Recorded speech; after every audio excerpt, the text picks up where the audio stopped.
This is an interview on Monday, January 31st, 2022, with Firebreathers Mattias by Nick Perkel.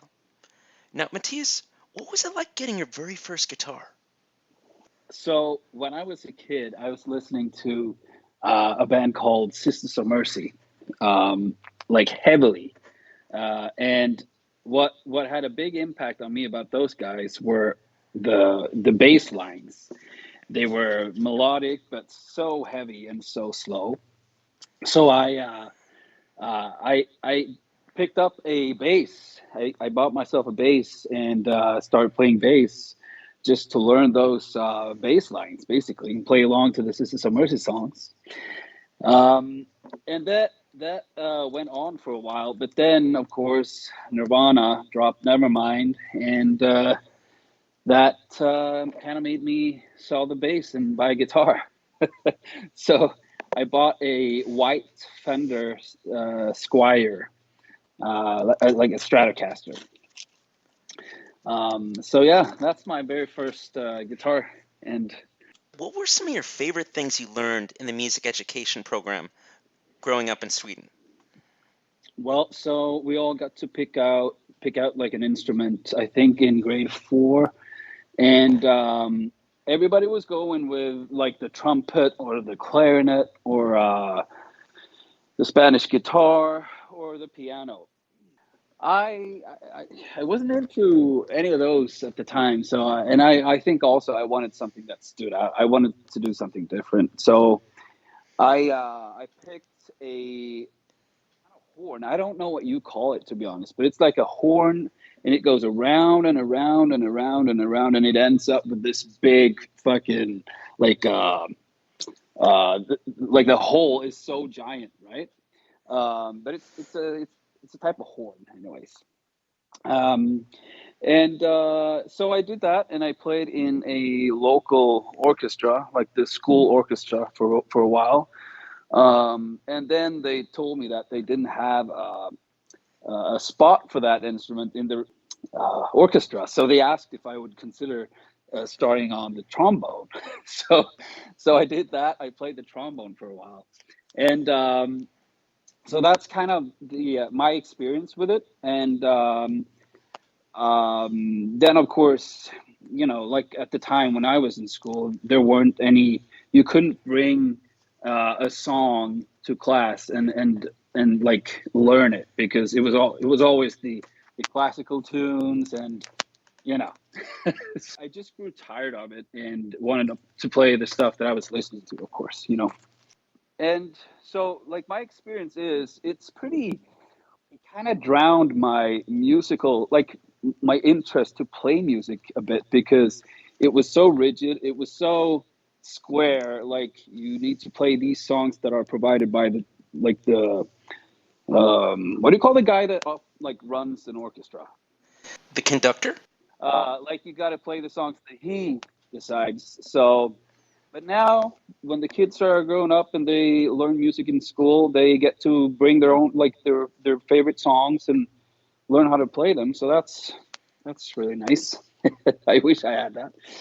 Um, but yeah, I think we have a good music program here, and I just think that when I was a kid, it wasn't the same, and I feel like now it's really something good. Tell me about your music collection and some of the more notable albums you've been listening to in the past few years during the writing of Dwell in the Fog. Well, my music collection is a lot of things, like anything from the Beatles to Wolves in the Throne Room, like, or Slayer, or the Melvins, or Yob, um, Rolling Stones. Fuck, I listen to like such a broad variety of music. So ZZ Top, of course, like ZZ Top is like the go-to. So that's probably what I've listened most to. I'm really bad when it comes to picking up new stuff. Like, I don't know why. I always seem to go back to the older records for some reason. But yeah, a lot of ZZ Top and Pink Floyd, of course. We listen a lot to Pink Floyd here in the jam space too. There's a lot of Entombed. The bands that we've listened to the most before writing Dwell in the Fog is ZZ Top and Entombed, I would say, to be honest. All of us. Going from Under a Blood Moon to Dwell in the Fog, what type of emotions were you channeling? And what was going on with you guys during the transition between the two albums? I think when we wrote Under a Blood Moon, the idea was to try and do something groovy, but really heavy and kind of dark-ish too. Like, how do you merge those three components? And I think that Under Blood Moon is a result of that. For Dwell in the Fog, I think we kind of just wanted to elaborate on that and see what we could do. We had also gotten a new bass player. So the pandemic happened, right? Our bass player quit like right at the beginning of it. So it was just me and Axel, the drummer, for a while. And while looking for a suitable bass player, we wrote songs and felt like, in a way, the pandemic was a blessing in disguise for us because we had time to write, even though we weren't a full band, and it all worked out really well. With the introduction of Nick to the band, like that just took our groove part to a different level because he just floats around on the bass, which adds a really nice element to the stuff that me and Axel have been doing and still are doing. I think our plan was to just see where we could take our initial idea for Under a Blood Moon and just take it further. You added Nick to your lineup in 2018. What was it about his style that just attracted you to bring him into the band? And how has his entrance into the band changed the personality of how you guys compose new songs? Just a mix between Cliff Burton and Geezer Butler. So you get the heavy, the thrashy parts, and you get the slower and the doomier and the groovier parts too. So it's a really nice mix, and it's funny to me because he said that he's not like really used to this style of music that we are playing, and it's sort of new to him, but it feels like it's so natural and it blends in really well with what we're doing. So, fuck, I feel like sometimes when we're standing here jamming, I feel like we're a doomy ZZ Top, or maybe that's just wishful thinking, but like that's how I feel inside when we play together. Well, so Nick came in halfway or a bit sooner into the writing process of Dwell in the Fog. So I guess we had already picked up like a course where we were going with things, and most of the guitar stuff were written already. So Nick kind of had like a clean slate, like he could do pretty much anything he wanted, and I think it turned out really well. And I think it just adds because we're a three piece, and with him covering a lot of stuff on the bass, it just adds to our sound and makes it rounder and more full. So it has a lot of advantages. So I guess the next album we're doing will be the first that we all write together. So that'll be interesting to see how we tackle that stuff, you know? So I'm excited about it. Can you speak about the studio you used and some of the recording staff? Yeah, sure. So we recorded at Element Studio, and it's run by a group of guys. It's like a collective of people, and we have a friend there, and his name is Oscar Carlson. He recorded all Firebreather albums so far. And the reason we went back to him again, I guess we sat down and we talked about options and studios, and we just started talking about Oscar again, and how like he kind of knows, like he knows us, and he knows what we want to do. It's kind of easy to communicate with him. It's a really nice studio too, so just spend a couple days there, and I mean, there's always a time limit because we're not a rich band by any stretch of the imagination. So I think we used 4 days in total to record, and then we added some days to mix. So it was a really quick process. Working with Oscar makes that possible because there's not a lot of language barriers in terms of what we want and how to make the engineer understand that. So it's really easy and quick. When it came to the recording of the album, what song came together the easiest for you, and what seemed to take up the most time or give you the most stress trying to complete it? I think we had Creed like early on that was left over at some point, or like was forgotten about. But I think we had Creed done pretty quickly, and that came about really easily to us. I don't know why, but it just came to us somehow. It happened. I think Spirits Gone was one of those songs where we had a bunch of riffs, but we didn't really know how to put it together so it flows nicely. So I think, yeah, that was one of those songs. But also we had to, because we had decided that we were going to do a single album this time and not a double LP. So that kind of leaves you with, a certain amount of time.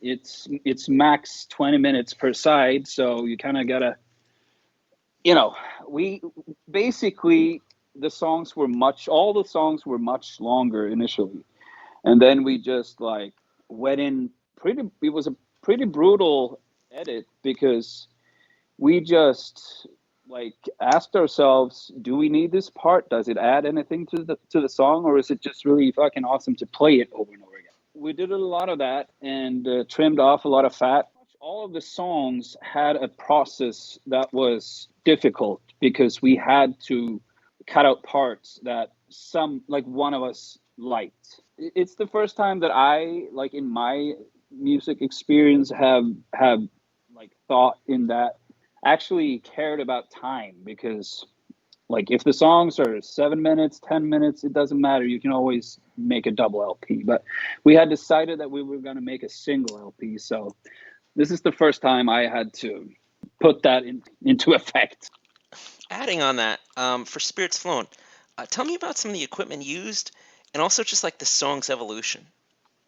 Like we all thought of that song as a Leonard Skinner kind of song. So it was called Leonard Skinner for the longest time as a working title.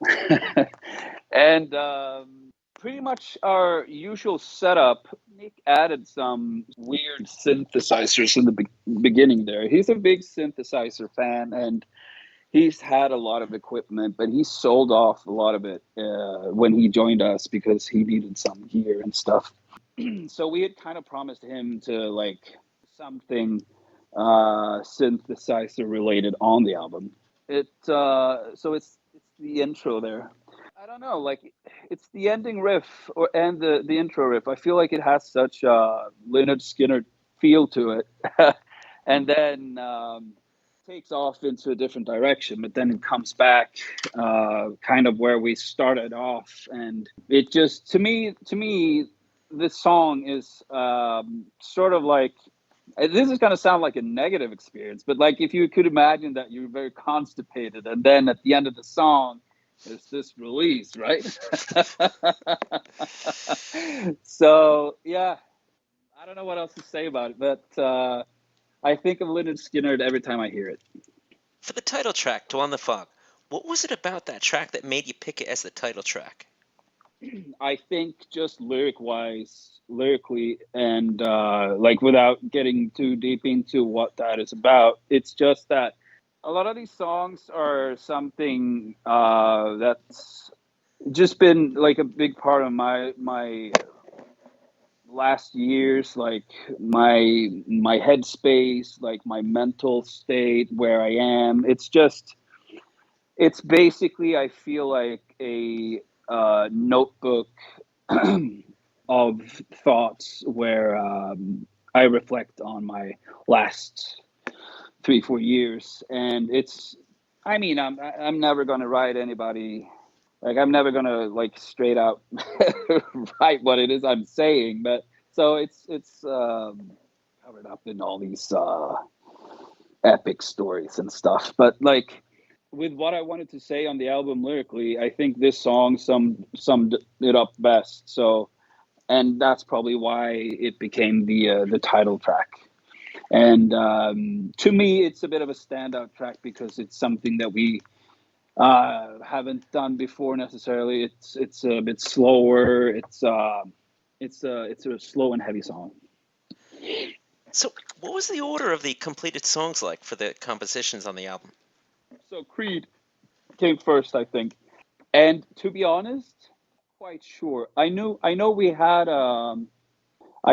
had Sorrow, the riff for Sorrow pretty early on, but that's also another standout song. So I don't think we were quite sure what to do with that riff, but that came to it and tried to make it into a song. I think we ended up finishing that one pretty early. So Creed, Sorrow, and then can't really remember the other ones in which order they were finished, but it's all a blur.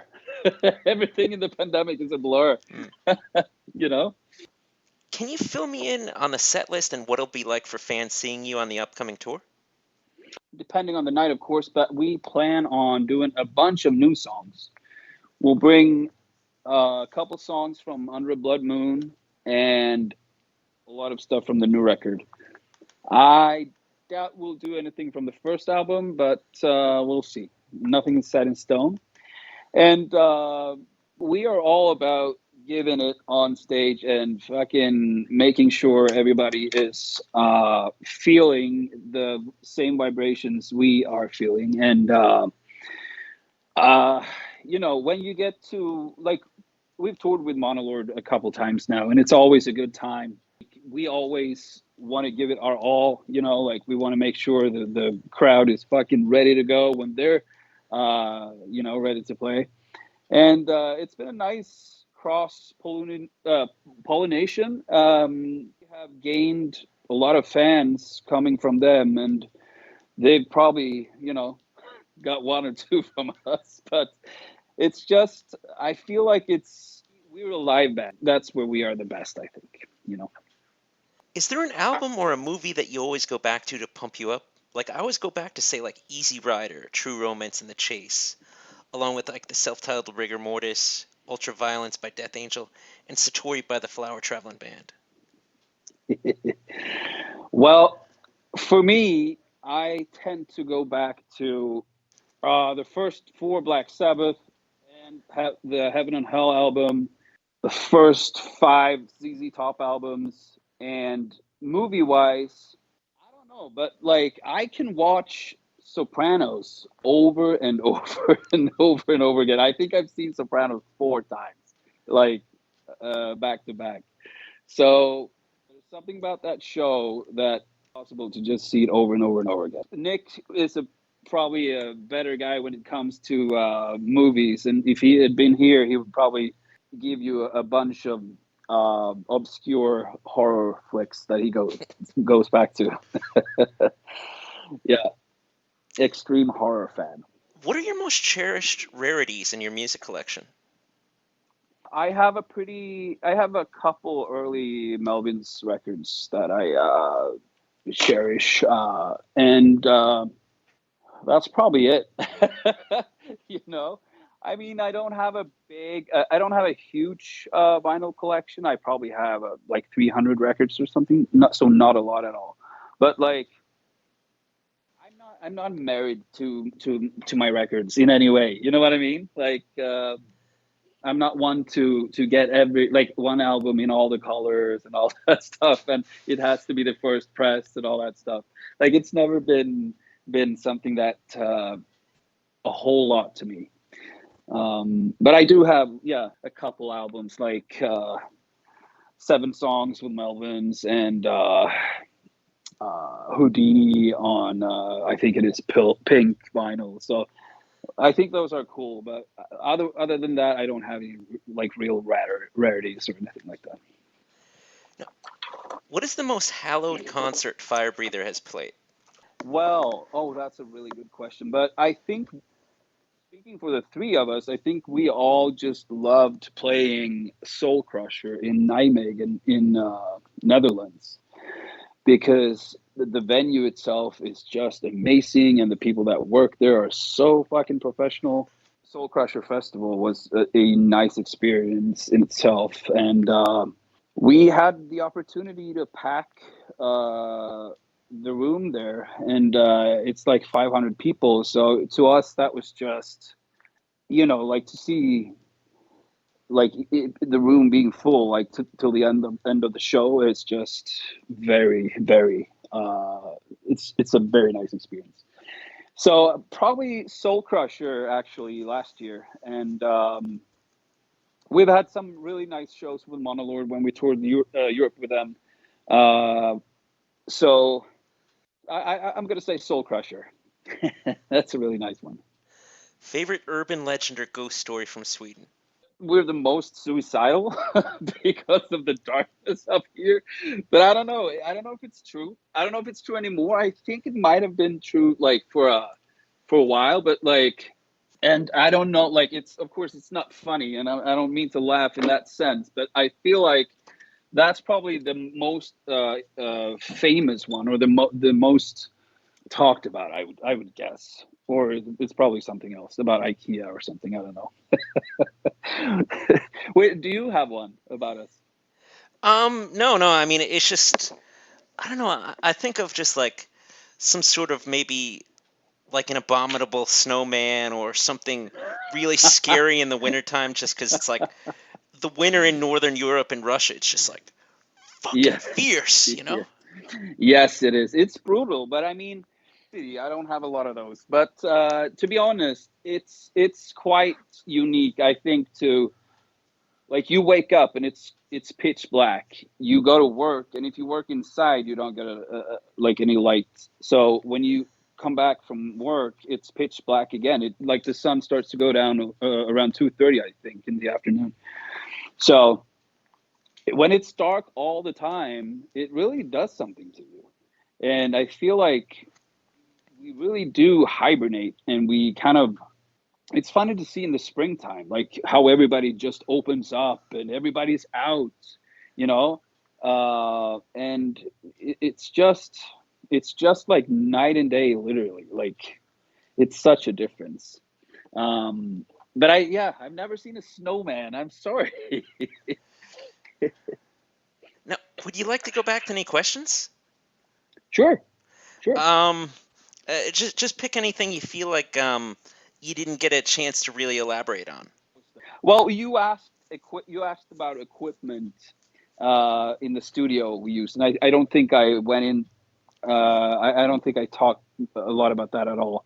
So both me and Nick are Orange ambassadors, and I've been since 2014, and we got Nick hooked up last year. So we have, like, I have this Orange Dual Dark 100 watts. It's really nice. It's got a crisp, distorted sound to it. And then I have my Sun Model T from '74, which is just dark and bassy and gritty. So that makes for a nice overall guitar sound. And that's also my live setup through some Orange cabs. And I think we borrowed Oscar's brother's cab too. He makes cabs. I think they're called Karma, like nice uh, exposed wood cabs. And I think Nick played some old acoustic head at the time in the studio. And along with the studio's own Ampeg SVT amp. that's basically what we used. Nothing, no rocket science there. So just mixing some old stuff with new, Final words. basically. Final words, come out to see us. We tour the US most of March. Come out to see us, come say hi, and buy our shit. Thank you. Thank you so much for taking the time to ask me these questions. I do appreciate it. Thank you very much for your time. This has been an interview with Firebreather on Monday, January 31st, 2022, by Nick Perkel.